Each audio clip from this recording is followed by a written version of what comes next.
भारत के लोग बड़े ही शौकीन होते हैं। और ये बात सिर्फ अभी की नहीं, जब राजा महाराजाओं का समय था तब से ही राजा महाराजाओं के शौक के बड़े चर्चे होते हैं।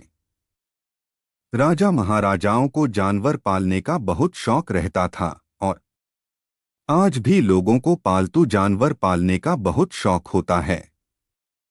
यह कहानी बहुत ही ज्ञानवर्धक और प्रेरणादायक कहानी है। इस कहानी में बताया गया है कि एकता अगर आपस में एकता नहीं होगी तो हर कोई तीसरा फायदा जरूर उठाएगा। अगर कोई भी परिवार में अगर एकता से नहीं है तो तीसरा उसका फायदा उठा लेता है। इस कहानी में यही दर्शाया गया है। चैनल पर नए हैं तो चैनल को सब्सक्राइब जरूर कर दीजिए। चलिए स्टार्ट करते हैं वीडियो को। एक व्यक्ति था जिसका नाम था धन्ना सेठ।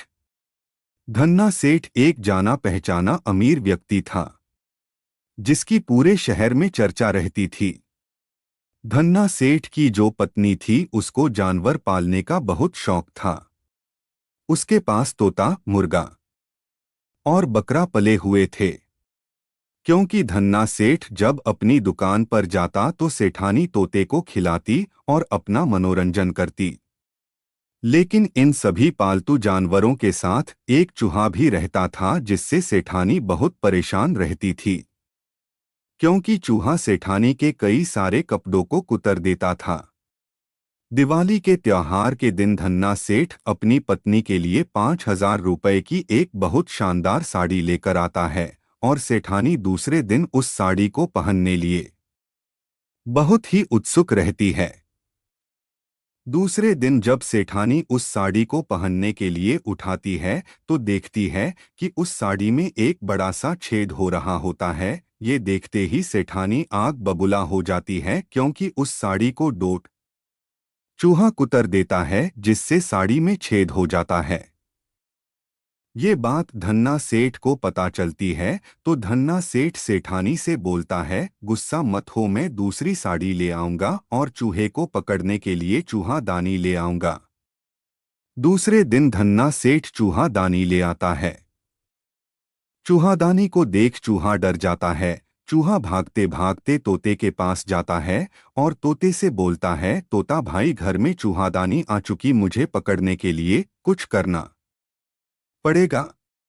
तो तोता बोलता है, चूहादानी तो तुझे पकड़ने के लिए है, मुझे उससे क्या। और तोता उसकी मदद नहीं करता। चूहा भागते भागते मुर्गे के पास जाता है और मुर्गे से बोलता है, मुर्गा भाई घर में चूहादानी आ चुकी, मुझे पकड़ने के लिए कुछ करना पड़ेगा। तो मुर्गा बोलता है, चूहादानी तो तुझे पकड़ने के लिए है, मुझे उससे क्या। और मुर्गा भी उसकी मदद नहीं करता। फिर चूहा बकरे के पास जाता है और उससे भी यही बोलता, पर बकरा भी चूहे की मदद नहीं करता। अब रात होती है और सेठानी चूहे का इंतजार करती है कि कब चूहा चूहेदानी में फंसे और कब वह अपनी नई साड़ी को कुतरने का बदला ले। कुछ देर बाद अचानक से खट की आवाज आती है और सेठानी जल्दी में बिना लाइट चालू किए चूहादानी के पास जाती है। जैसे ही सेठानी उस चूहादानी को उठाती है तो उसे एक जहरीला सांप काट लेता है जो चूहे को खाने के लिए आया था और चूहादानी में फंस गया था। सांप सेठानी को खाकर वहां से भाग जाता है और यहाँ सेठानी की चीख सुनकर धन्ना सेठ भी जाग जाता है और लाइट चालू करके देखता है तो उसे पता चलता है कि सेठानी को सांप ने काट लिया। धन्ना सेठ तुरंत सेठानी को डॉक्टर के पास ले जाता है। डॉक्टर सेठानी का चेकअप करता है, फिर बोलता है कि इसका इलाज तो बहुत मुश्किल है क्योंकि सांप बहुत जहरीला था। और डॉक्टर बोलता है कि मैंने ऐसा सुना है कि अगर सही समय पर तोते का सूप मिल जाए तो सेठानी को बचाया जा सकता है, लेकिन तोता इतनी जल्दी कहाँ से मिलेगा। तो धन्ना सेठ बोलता है कि हमारे घर में ही तोता है।